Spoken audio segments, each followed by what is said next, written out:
بعد ما عدينا بقى هنا الترب، عديت الترب كلها، جيت هنا عند جامع بسيط، هنا قعدت قدامه في وسط الايه، عنده على الطريق كده، قدام الباميه وقدام الذره. طبعا الباميه ما شاء الله يا جماعه، والله العظيم زارعين باميه في كل حته، وبيقولوا الباميه غاليه.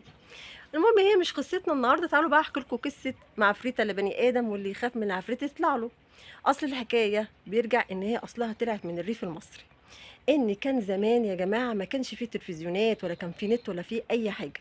فكان الناس بتتسلى بالقصص الخياليه، وبيقعدوا يحكوا بقى في قصص الالف ليله وليله، وقصص اللي فيها عفاريت. فكان ايه الناس كانت بتيجي تمشي في الشارع كده، كانت بتخاف من ضلها، بتفتكر ان في عفريت ممكن يطلع لها. فبقى يقولوا ما تخافش من العفريت، لا يطلع لك، على اساس القصص اللي كانوا بيسمعوها، فكانوا بيتاثروا بيها، فممكن يجيله يعني يطلع له.